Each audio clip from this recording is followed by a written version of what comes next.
Welcome back to Home Improvement Woodworking. Today I'm working on my woodworking tool cabinet, and I'm going to be putting storage in this side here. I've got tools all over the place and I'm trying to figure out what's the best layout for putting tools in this cabinet. So I'm going to share with you my design solutions of how I go about the thought process, the construction process, and the installation, so you can learn how to do this for yourself. Our videos show you how to add value and character to your home. This is the centerpiece of the room, so it really needs to visually work. Learn how to get quality results that you'll be proud of. Welcome to Home Improvement Woodworking. This is the 10th video in this woodworking tool cabinet series, and I've shown in previous episodes how to go about designing a cabinet like this, how to build the box, how to build the curved valance on top, how to build the doors with lock miters, how to go about building a drawer gallery that's curved, how to build curved drawer fronts, how to build boxes to accept the curved drawer fronts, and how to organize this so that all the tools are in here in a way that I can change this in the future without seeing fasteners and without seeing holes. With this door done with all my woodworking tools, it's now time to move over to this side. I've got a number of hand tools and I'm trying to figure out what to organize and put in here. So I'm organizing my woodworking tools in a way that they're grouped into families, but also in a way that it all has to fit as a jigsaw puzzle. So let me walk you through what I've got in the bench here. I've laid out a bunch of woodworking tools here to try and figure out what to put in the door. I've used tape here to lay out the boundary of the side of the door. And one aspect I look at is grouping common tools. Similar to what I've done with my chisels, I'm putting these files at the bottom. So I've already gone ahead and I've made a rack that I'm going to put in the bottom. Now for the top, the other component I've gone ahead with is the mallet. So this is a bit like working on a puzzle. You've got the edges and then it's trying to fill in things that logically make sense. So I've got a pattern here, this is files. I've got a huge area that I need for a mallet, so I put that in the top corner here. What do I do next? That's the challenge. Let me put this rack in and show you what it looks like, and then we can talk about the next steps for this part of the puzzle. I've made this rack with a Forstner bit, drilling it on the drill press through one layer, and then deeper with a smaller one, and then cutting lines straight in. And I've also notched them at either end here. And the reason I've done that is so that I can install this on one side here and screw it through that tab, and then do the same thing on this side. This rack now comes in here and it locks in, and there's no fasteners that are visible at all. Here I've got a file. This is my largest one. It goes here. This one goes here. And I do have some new files that I purchased, and that's an upcoming turning project I need to do. I've got some brass ferrules for them, so I'll be turning handles for all of these files so they match. The reason I'm so excited about this design in my woodworking tool cabinet is it allows me to adjust this over time. If 5 years from now I decide to change these tools, I can unscrew these parts, I can change the levels of these shelves. So this really is a flexible storage solution for me. I'm not permanently fastening things in here that I'm going to have to rebuild the door in future years. I've got additional pieces here that I can install and build up more shelves. So this gives you an idea of what I'm doing with this door. So the mallet's going up here, but what do I do with the rest of the space? That's part of the jigsaw puzzle I've got to solve here. So let's take another look at it. This line here represents the top of the file handles like this. So I need to work from here up in the cabinet. I'm trying to figure out, do I put my measuring tools in here? Do I put my saws in here? I've got marking gauges, a marking knife, calipers. Here's my dovetail saw. Here's my Gyokujo Japanese saw. I've got a flush cut saw. I've got a coping saw. So it's a matter of what do we put in here. The squares are fairly large. This one is. The ruler is too long to go in here. So I'm not going to put the ruler in this part. I like grouping things together in common themes, so I'm not hunting everywhere for it. And to me it seems like the saws are probably the best bet here. This really comes down to experimentation. So if I want to put my blades up at the top here, this doesn't work. Maybe like that. And this up here. Oh. This could be problematic. Trying to grab this with a blade right here, not the best solution. So maybe that shouldn't go there. Maybe if I nest those together, put that there. That's not looking too bad. Although there's a lot of wasted space here. So, oh, I could do that. And now I've created space here. So if I were to add some tools, maybe my calipers. It's getting a little crowded. Maybe upside down? No. That's a little bit too long. A marking gauge, well, that might fit. The T-bevel, maybe too big. So I've got saws as a theme here. Marking tools and marking knife, maybe. Laying it out is one thing. The next step is, how do I actually attach these? So up here I can use magnets to hold these, but the magnets probably aren't strong enough to keep them from falling. So I'm going to need something to hold them up. If I were to take a shelf here and put it on this spot here, it could hold this up, maybe lift it up a little bit. Here, let me put this underneath.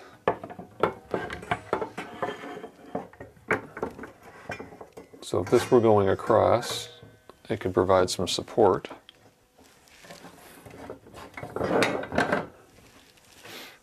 And then I need something down here. So if this is another piece, about there.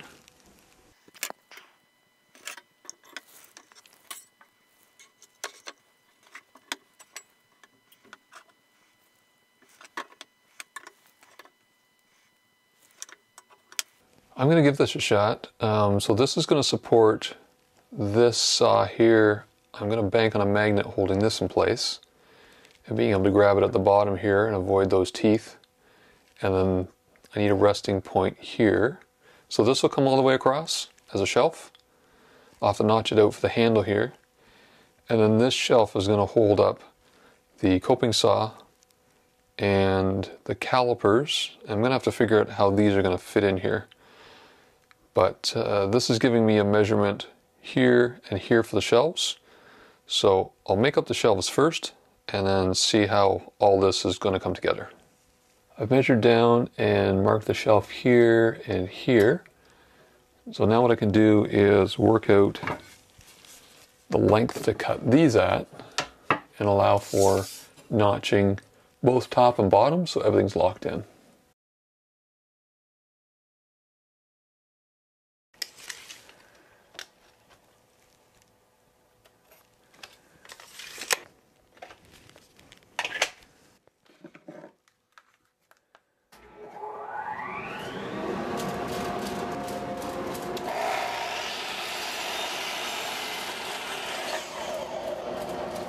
Here are my blocks. I'll just get some of this stuff out of the way and make some space.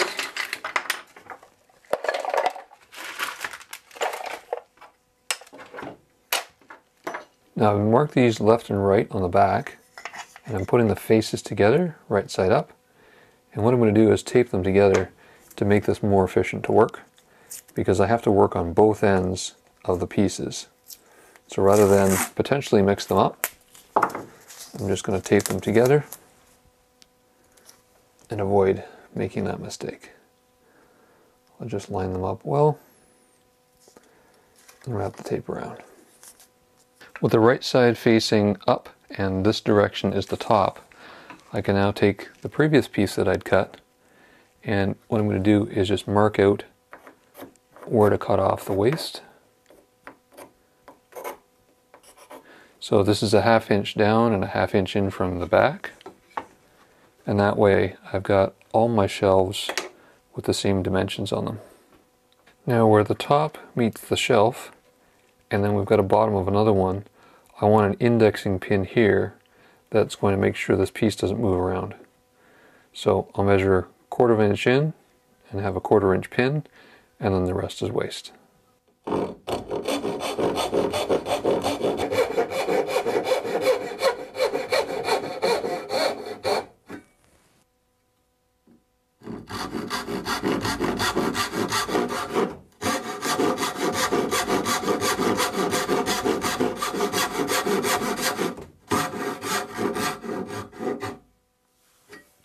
I'm using my miter saw to cut the shoulders here, and the reason I'm doing that is because it's going to be a clean, accurate line, but it's also because I can get repeatable results.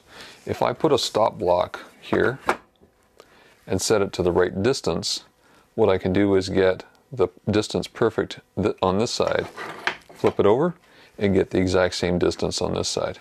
So that'll give me a nice straight shoulder all the way across. Now, in order to cut a piece of wood like this, it's not safe with such a small fence. My Makita miter saw has this taller fence, and that gives proper support. But I've got one more challenge on this end here, and let me move the camera to show you. So when I come to cut this, and I bring it down here, you can see I'm going to be cutting more at the front than I am at the back. So it's not ideal, I'd have to clean that up with a saw, but there is an easy fix for that. If I take a tall block of wood and put it back here, what you can see is that my blade lines up much better and much more in a flat orientation. In fact, if I bring it out just a little bit here, because I'm using a sliding compound miter saw, I can slide it out and lock it. So I'm going to lock it right about there. With the blade lined up on my pencil line, I can now bring in the stop block and then clamp it in place.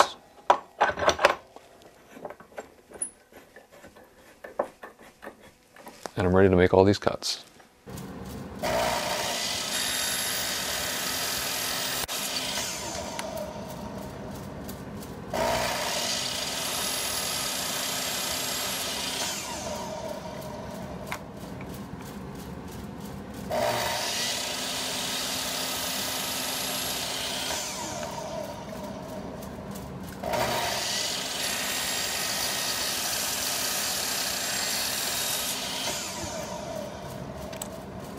If you take a close look at that joint, you can see where I break this off. There's just a little bit to clean up with the chisel. Sharp chisels make for easy work, so I've gotten the habit of every time I use my chisel, I use a strop. This has a compound on it, and all I need to do is hold this at the angle of the bevel, and then pull it back. I do about 30 strokes. And then once I'm done that, I just rub it on the back once. And then over here, again, I find that bevel angle, and then I pull back on here 30 times, and then once back here. This will keep your chisels with a mirror finish on them, and they're real nice to work with. Now I can put it in the vise and pare away the waste.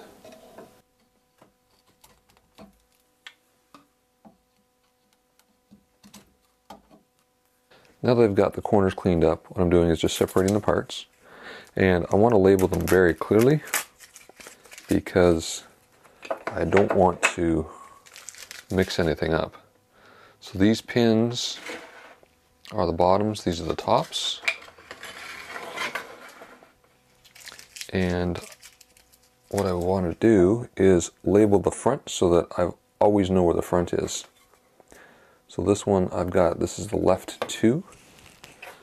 So this is my front, L2. I can now take the left piece, put it on the left side, and then what I'm going to do is mark the location of the pin. Now when I cut these pins, I'm going to cut a little bit shallower than the depth of the sideboard, and I'm just going to notch it out a little bit, and that way I've got a nice clean finish there. I'll just strike some square lines down here and cut this with a dovetail saw.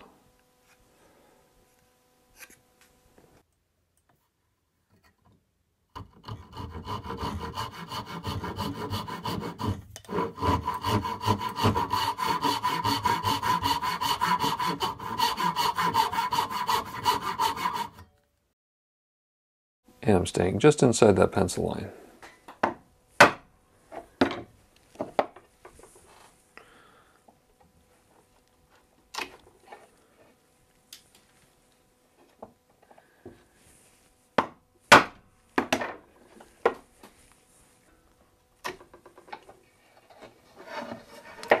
Flip it over, come at it from the other side, and clear out the rest of the waste. Where the pin goes in here, what I'm going to do is just recess it a little bit on the front here, and that way I get a nice clean fit and you'll never see that joint. I'll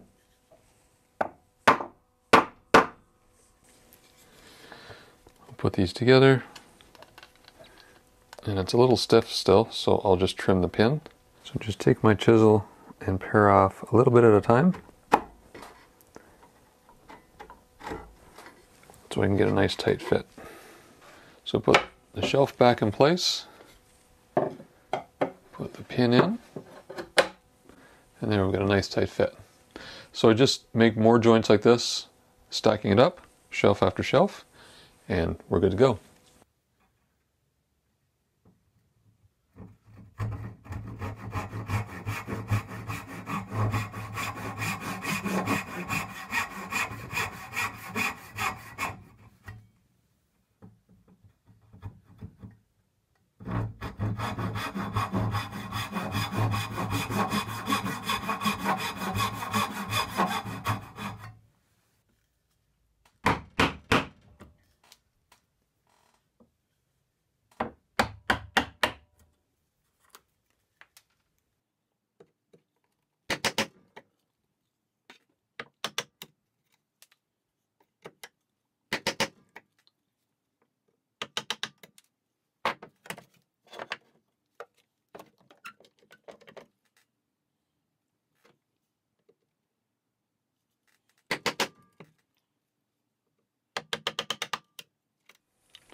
Now when I put this top one on here, I don't want to cut this one all the way through. I want it to be a solid surface without any penetrations in the top. So I have to cut this one a little bit different than the others.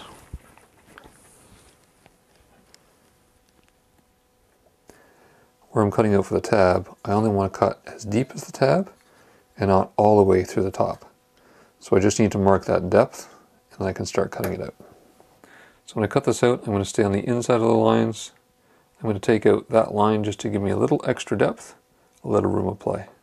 But that way I can get my tab installed here and I've got a full surface at the top. So I'm going to cut with a saw up to this line here and down to that line there, and then I'll have to take the rest out with the chisel.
And here's the top shelf. Okay, so I just have to screw these in through the tabs and then they'll be locked in. And then this top piece I'm going to attach with screws to the top here. So again, I can take this out at a future date replace that top piece and not have any screw holes here. So this just allows me flexibility to replace this. So you can see here, this is where my mallet goes. I need to cut out an opening here so that'll sit straight. And then here for the saw, I need to leave a bit of space because what I want to do is lift this up, push it in, and then have an area notched out that it will sit down. And I'll use a rare earth magnet behind that to hold it in. So I need to do a cutout here and here. And for the dovetail saw, it can rest down here. So I need to cut out an area around here to allow that to lift up, push back, and then set down.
This still needs some sanding in here, but let's give it a test fit.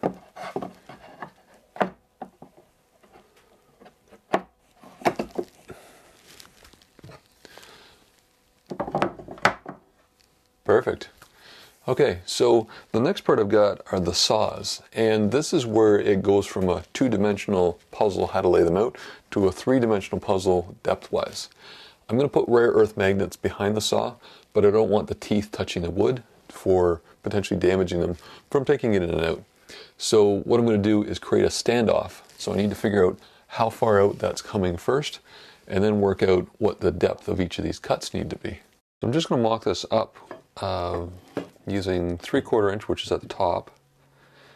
So this needs to go on here, but I need a standoff. So if I take, that's 3/4 inch, put that here, what I need to do is figure out how do I make this level. So that's looking about level there. That's 1.5 inches. Yep, 1.5 inches. Now if I measure 1.5 inches and double that, that's 3 inches, which is way out here. So it's not in the center of the cabinet. So I need something that's less than that because the cabinet's only 2.5 inches deep. So I want to sink this back at least 1/4 inch. So let's see. Oh, if I use this for the standoff, so this brings me up to 1 inch. And this block, that's probably about 1 inch. How's that look?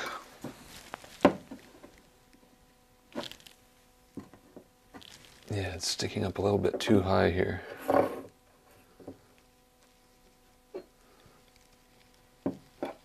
That's 1 inch there, and 1 inch there. Okay, so now what I can do is I can measure the distance back here, which is 3/4 inch. Is that still at 1 inch? Yep. So 3/4 inch is how deep I need this cut back here. And I've got 1/4 inch standoff. So I've got my measurements. I'm going to put my measurements on here. So these were the areas I had marked out for the pole saw. So here I need to cut down, so I've got 1 inch at the back here, and here I need 3/4 inch at the back of the shelf. Now I can move on to the dovetail saw. So I'll use the same standoff here, and the spine on the back of the saw is more proud than the blade. So I just want that to be touching the blade. And then I'll move this down here. And let's see. slightly higher than an inch, just off by a 1/16. I think that's close enough. If I just make a little pad in one spot here, not the full height, and put the magnet behind it, that'll work out well. So down here I need to cut to 3/4 inch depth. And then the thickness of that handle will determine where the butt of the handle needs to go. And to get an accurate measurement, I can just come down here, and the center of that is 1 inch and 3/16. So again, where I've marked out the saw, I need 3/4 inches at the back, here, and then down here where the point of this handle goes, this is where I need to create a recess for the handle, and that needs to be 1 3/16 to the center.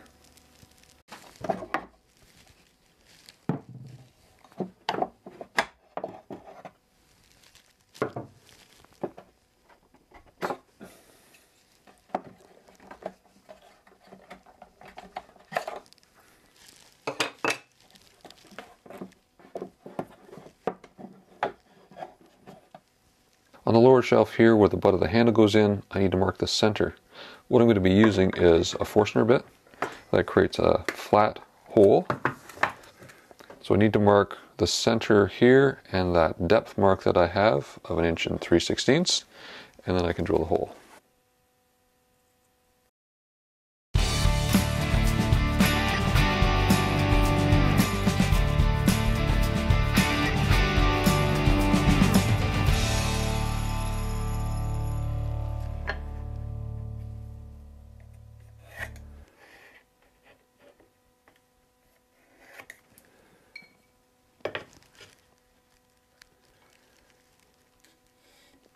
I'm just taking out the insert here so I've got a nice clean backing so I don't get any blowout. And then what I'll do is adjust the fence.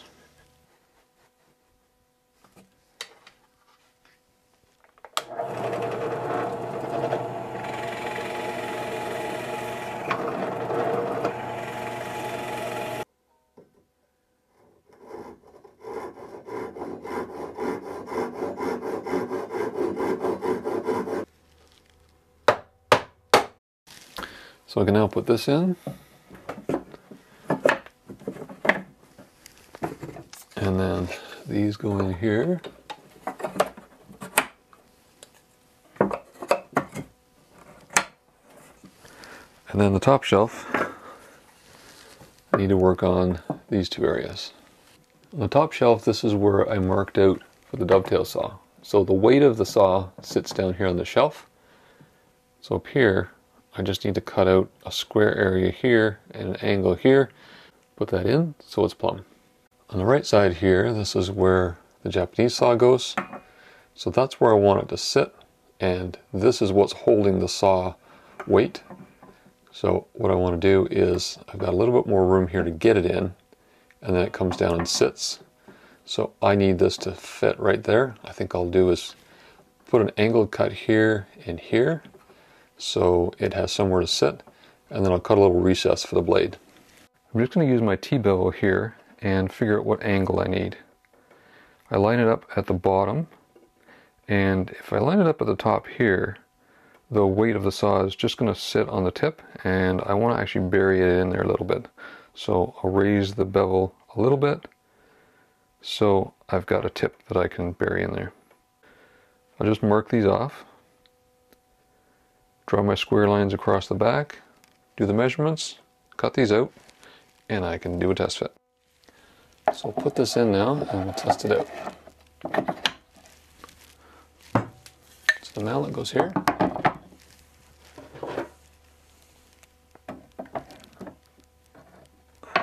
Yeah, that looks like that'll work. Just need to put the standoff underneath there. Will that stay? Yep. And then, yeah, that's looking good. Okay, so what I need to do is put the standoff behind that. I'll put this block in here for now.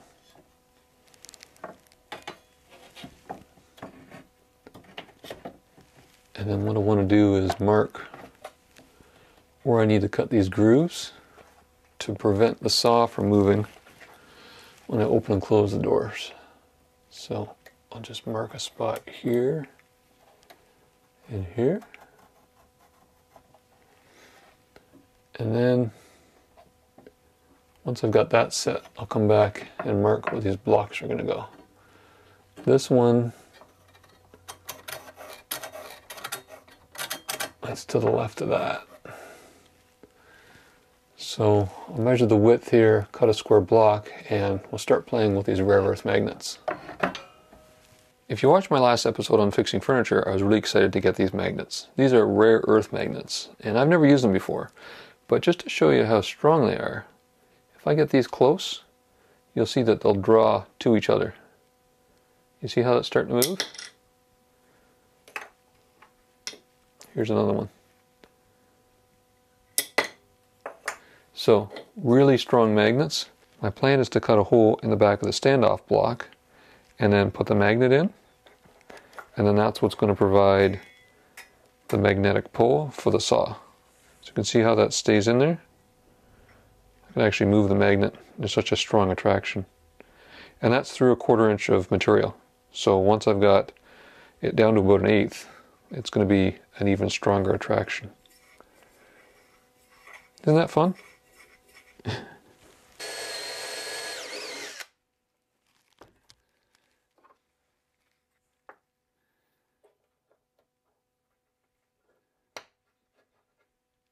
So I've taken off the top board and I'm ready to glue the blocks in. So I'm just going to apply glue here and glue them down. This is for the pole saw, this is for the dovetail saw, and this little one here will go somewhere in the middle there.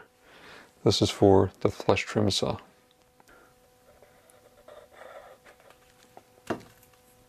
And I apply glue with a brush. I just make sure I've got full glue coverage. These magnets are really strong and there's no way I want this block to be coming off. Okay, so that one is going right there. And if you squeeze a block and rub it back and forth, it will actually create a bit of suction to help hold it in place. But you do need to clamp it. I'm going to let that glue cure for 24 hours because I want to make sure it's rock solid before I attempt to work with those magnets. The next step I've got is to put in the coping saw. So if you recall earlier, I wanted to put it over here. This is where the mallet handle is. So I'm going to center this and the block here. Just a cutout there, a cutout here for the blade, and a cutout for the arm. I can now put the coping saw in place, and I've got one more spot to work on. If I just temporarily put this here, I've got files going in the bottom here, so there's a file handle. I've got an empty space here. So this is where the dovetail saw goes. And the flush cut saw I'll cut in here once I figure out where it's lining up with the standoff. But you can see I've got a square here that's empty. So I've been looking around the shop trying to figure out what I could put in there. And originally I thought I'd put my marking gauge in there or my calipers, but even my marking knife is too large to go in that space. So I looked around the shop and I found my mini files will actually fit in here. So what I'm going to do is mount them at the back in here, and I'll mount them horizontally. Now, most of the work I'm doing here is called subtractive woodworking, where I'm cutting out pieces of wood. But what I'm going to use to build this is a technique called additive woodworking. I'm going to be putting spacers in between each of these to make the rack rather than cutting them out. And I'll show you how that's done. My base is 1/4 inch stock, and what I'm going to be doing is adding blocks of wood above and below each of these so that they're evenly spaced out. And because this rack will be hanging, I'm going to be putting a 10-degree bevel on each of those pieces. So I'm going to glue a bunch of glue blocks in, space them out similar to this, and we'll have a rack. The first block at the top is square, And then I've got the 10-degree bevel being cut at this edge here.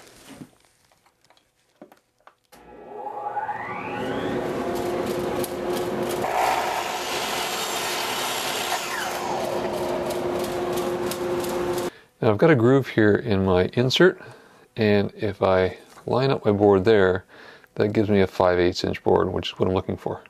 So I can go ahead and cut a bunch this size.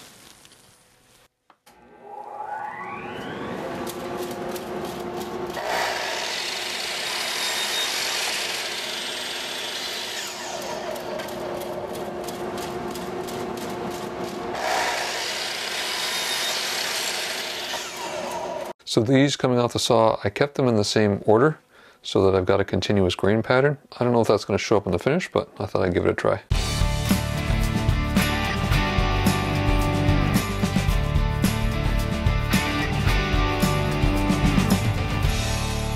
The glue's dried overnight, so I've got this rack here and these standoffs to deal with.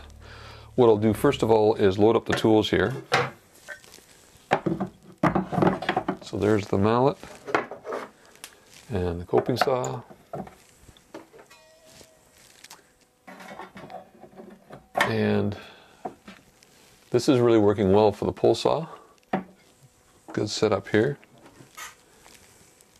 Now I've gone ahead and I've cut the opening here for the flush cut saw, so it goes in here and the magnet stays there.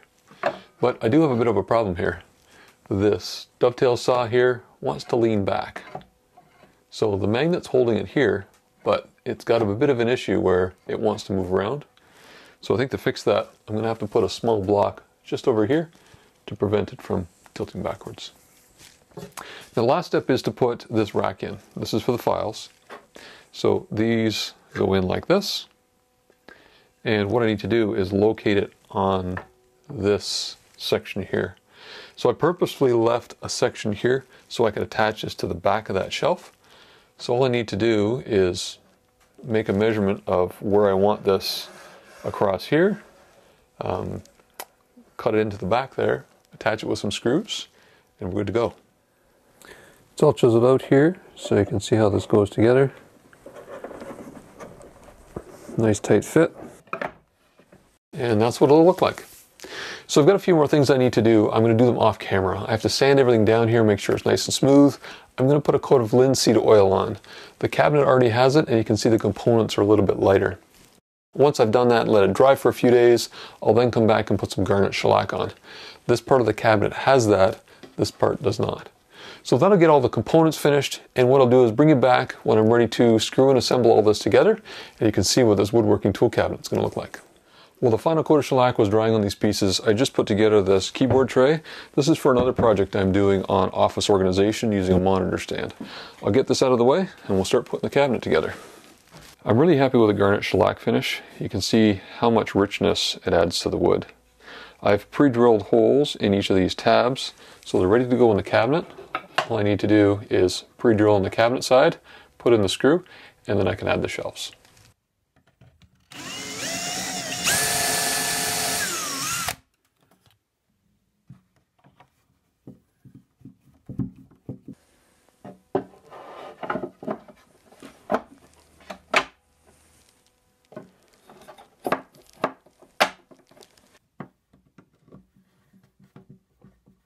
On the file holder, I just put a single screw in the back here to hold it on, and now I can put this one in. And now for the top shelf.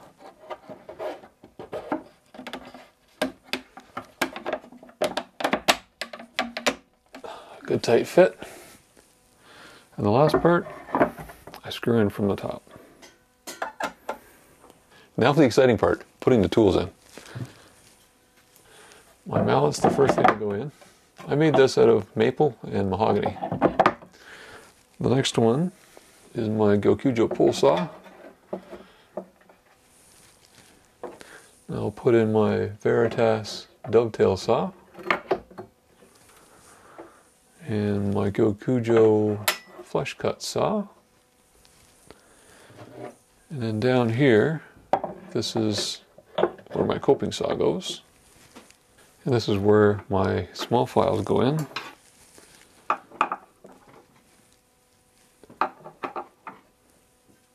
Now for the files, these are the ones I have handles for. And I have a bunch here that I don't have handles for. This will be an upcoming project. I've got some leftover mahogany from a project that I'll be using to make handles. So those will fit nicely in here. I'm really happy with how this woodworking tool cabinet is coming along. It's not just looking nice, but it's also adding functionality to my workshop. I've got things now at my fingertips that make me more productive at my workbench, and that means less time searching for tools. I hope you've enjoyed this journey so far. I do have a few more things to do. I've got poles that I need to install here. I've got some more space to fill. But this journey was something I wanted to share with you to maybe inspire you to build a cabinet of your own. If you'd like to subscribe to our channel, you can click over here, click on the bell icon, and you'll get notified every time we publish a video. Until next time, enjoy your time in the workshop.